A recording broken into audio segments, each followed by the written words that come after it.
muchísimo, muchísimo. Ojalá podamos disfrutar de la nota. Pero introducime, Emiliano, por favor. Cortito en realidad, para no quitarle tiempo a la nota. Bueno, lo que se está buscando en este momento es limitar la capacidad de daño que pueda tener el régimen iraní alrededor, con sus células alrededor distribuidas en diferentes lugares estratégicos. Hay un ataque en este momento anunciado a Beirut para debilitar células de Hezbollah. Y bueno, el otro frente fuerte que se está peleando tiene que ver con el mar. Es decir, es presionar desde el mar. Estados Unidos está buscando presionar desde el mar fuerte, quitando un poco, diezmando la capacidad de defensa iraní. Y por otro lado es importante el control del mar, es importante recuperar el control del mar, porque acá se trata de poner lo antes posible, de normalizar lo antes posible el tránsito por el estrecho de Hormuz. Así que bueno, eso es un poquito el cuadro, esto va cambiando todo el tiempo. Sin duda, por supuesto, es un conflicto bélico. Te dejo el tiempo. Estamos comunicados con Pilar Rahola, ella es periodista, analista internacional, una de las voces de habla hispana occidentales que más apoya al Estado de Israel y al judaísmo, ¿sí? Ella es Pilar Rahola, una eminencia, una enorme periodista y enorme analista. Pilar, un gusto saludarla. ¿Cómo le va? Nacho Goano la saluda aquí en el canal de la ciudad, en la ciudad de Buenos Aires. Hola Nacho, me estaba encantando ver ese momento de cocina que nos relaja a todos de la claro, por supuesto. En la que estamos. Por supuesto, sí.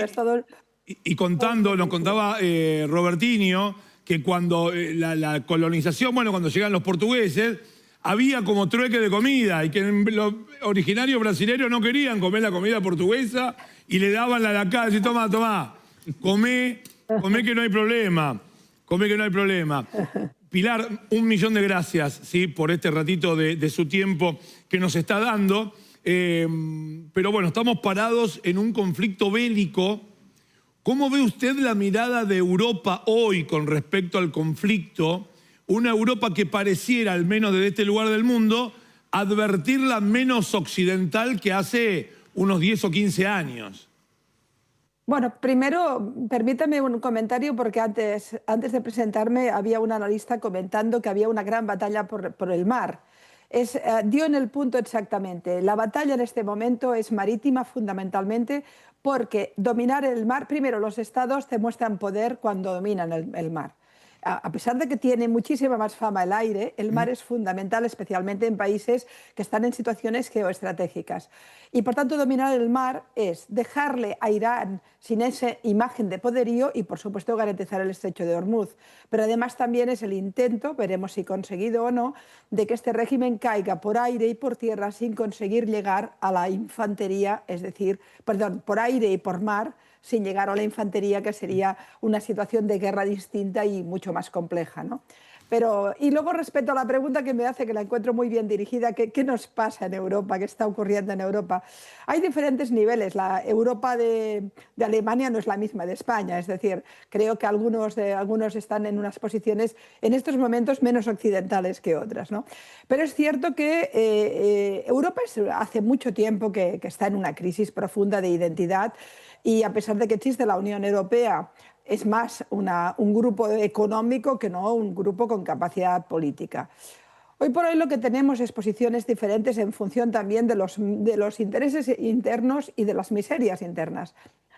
Yo creo que tanto Francia como Inglaterra como Alemania, tres grandes democracias liberales en Europa, están en la posición correcta de decir, bueno, no nos gusta la guerra como a nadie, pero este régimen tiene que caer y en todo caso no podemos dejar a Estados Unidos sin la ayuda lógica como países miembros de la OTAN. En cambio, España, liderada por un presidente que tiene problemas enormes en el territorio, ha tomado una posición de confrontación que es absolutamente inconcebible, porque no estar en estos momentos a favor de que el régimen caiga y que la guerra la gane Estados Unidos e Israel es ir en contra de la lógica democrática. Pero bueno, hablamos de Pedro Sánchez, que no tiene mayoría parlamentaria, que no consigue votar los presupuestos, que no consigue tirar adelante en ninguna ley porque no tiene consensos, que tiene a la mitad de su gente metida en líos judiciales con temas de corrupción y que tiene además problemas estructurales básicos en infraestructuras. Con todo esto, el tipo se la monta contra Trump y consigue lo que hoy pasa en la prensa española, quedarse los titulares, sacarse pecho patriótico en plan, fíjate tú, el pequeñito cómo se ataca al otro, a Trump, al grande, y garantizar de alguna manera que algunos de los votos que ha ido perdiendo a mansalvas vayan a esa. Es un pacifismo a la carta, oportunista. Desde mi punto de vista, falaz y soez, porque no es por la paz. Al final, como sabemos en la historia, para conseguir y garantizar la paz a veces hay que hacer la guerra. Y que además no tiene ninguna otra alternativa, porque decir quiero la paz, bueno, ¿y qué hacemos con el régimen? Un régimen que se arma, que quiere hacer una carrera nuclear, un régimen que arma a grupos terroristas como Hezbollah, que actúan en diferentes lugares del mundo, mataron en Argentina, etcétera, que masacra a su población. Es decir, ¿qué paz es esa? ¿La paz de los cementerios? Pilar, a mí se me ocurre, mientras la escucho, suponer que tal vez, la aversión que provoca Estados Unidos es diferente a la que provoca Israel. Tal vez si en este conflicto bélico estuviera solamente Estados Unidos, la confrontación sería como dialéctica, ¿no? El imperio, es muy fácil satanizarlo a Donald Trump, se ha ganado algunos rasgos caricaturescos para también ponerle eso, pero entiendo que desde el 7 de octubre para aquí, bueno, la figura de Israel es como decir, no, mirá, por default estoy en contra de lo que Israel encabece. Entonces aquí es como que se está a caballito, ¿no? Parecieran, yo antes que nada, para que no quede tan sesgado, Pilar, y le quiero agradecer, lo iba a hacer al final de la nota, pero como judío yo le agradezco enormemente que usted, su voz mundial, también hable por nosotros, porque los judíos hablamos y claro, somos los genocidas, somos los asesinos y demás, ¿no? Y agradecerle esa parte. De un momento a esta parte, es una coartada perfecta tener a Netanyahu en el lugar de enfrente. Sí, pero en este caso, bueno, estoy absolutamente de acuerdo en usted. La criminalización al Estado de Israel da muchos votos. Los políticos más miserables que hay por el mundo aprovechan permanentemente el odio a Israel para ganar puesto, para ganar tiempo, para ganar poder. Es decir, en este sentido es horrible. Por cierto, una apreciación. Yo defiendo a Israel porque creo que nos va la democracia y nos va la civilización moderna. Y totalmente. Imagínese que Israel perdiera ante estos locos. ¿Cuál es la alternativa? ¿Hamás? ¿Hezbollah? ¿Irán? ¿En qué lugar del mundo queremos situarnos? Yo tengo clarísimo que mi lugar del mundo es al lado de las democracias, las grandes democracias del mundo y las que quieren la estabilidad. Israel, sin ninguna duda, está en el top 10. Por tanto, no tengo ninguna duda. Pero Pedro Sánchez, sin duda, ha utilizado, desde el 7 de octubre del 2023, ha utilizado el tema palestino y ha alimentado el odio a Israel de una manera absolutamente terrible. Pero en este punto tengo que decir que el no a la guerra tiene otra cacofonía. Piensen ustedes que el PSOE en su momento utilizó muchísimo el no a la guerra de Irak, y eso le dio muchísimos votos a Zapatero en aquel momento. Claro. Es decir, fue un saco de votos que iba hacia Zapatero y, por tanto, yo creo que esa es la cacofonía. No solo es el tema de Israel, Estados Unidos solo, también Pedro Sánchez yo creo que habría hecho lo mismo. Israel añade, por supuesto, aún más alegría ideológica para estos tipos. Pero el no a la guerra es un no que activa el subconsciente español, donde la parte de la izquierda jugó muy fuerte en la guerra contra Irak. Y, por tanto, lo que hace Pedro Sánchez es decir, ahora que me va todo mal, que estoy perdiendo las elecciones territoriales y que, por tanto, tiene mala pinta, me apunto al no a la guerra para ver si consigo recuperar votos, que lo va a conseguir, porque piense usted que una parte de los votos que ha perdido Sánchez se van a la abstención. Y, en cambio, si sitúa el tema del no a la guerra, que activa ese recurso, a voto, puede ser que una parte de ese voto que se ha ido le vuelva. Por tanto, yo creo que esto es una operación electoral muy diseñada, muy pensada, que utiliza el antiamericanismo clásico, que también es muy importante en España, no tenga duda en ello, y desde luego le añade la componente anti-israelí, que es furibunda, desgraciadamente, como mínimo en la izquierda española y en el relato público.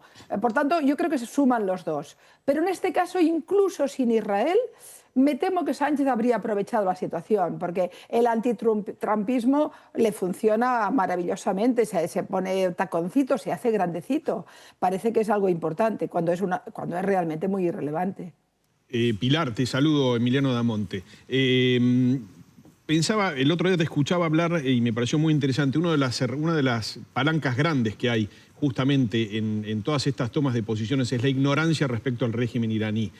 Me pareció muy interesante, en alguna entrevista hablaste de que la cultura árabe, es decir, no es la cultura original iraní, que el régimen que instauró la revolución islámica no tiene nada que ver con lo que es Irán y con lo que ha sido Irán a través de su historia, y hay un enorme desconocimiento de lo que ha hecho la revolución islámica en Irán en estos últimos 40 y pico de años. ¿Nos podés comentar un poco esto, hablar un poco de esto? Sí, la verdad es que agradezco, no es la frase clásica, pero agradezco que lo plantees, porque ciertamente la ignorancia es absoluta. Persia no es un país árabe, Persia es persa. De hecho, no olvidemos que tiene una historia épica extraordinaria, bíblica. Es uno de los cánticos que la oposición iraní estos días dice es: nosotros hace 2000 años ayudamos a los judíos, claro. Los judíos ahora nos están ayudando a nosotros. Pero eso es Purim. Hay aquí, eso es puro Purim, exactamente. Claro, es Purim, de Purim. Qué casualidad, es que fíjate qué momento histórico que es. Estamos en Purim, estamos igual que hay esa especie de similitud casi de karma con la calle Pasteur, sí, claro, de Buenos Aires y la calle Pasteur de Teherán, ¿no?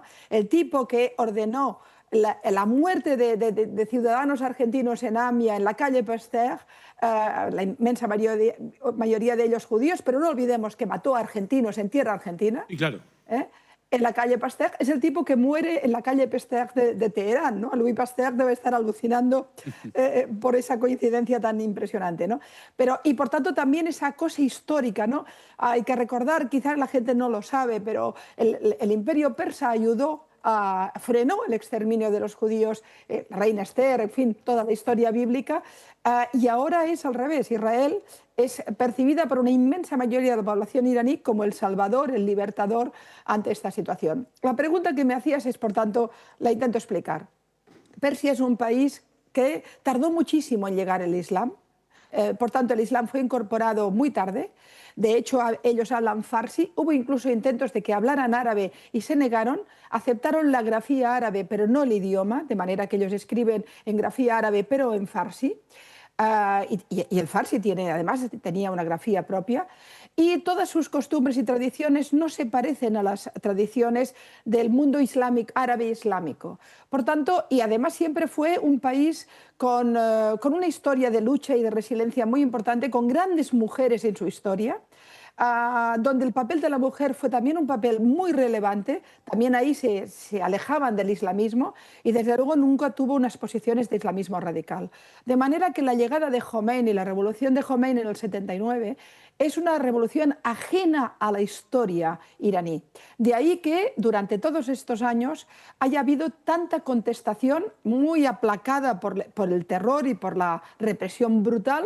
No olvidemos que en los primeros 10 años del asentamiento del régimen iraní, del régimen de los ayatolás, se mataban a diario centenares de personas ejecutadas. El régimen mató a 30-40.000 opositores en las primeras oleadas para limpiar Irán de cualquier contestación.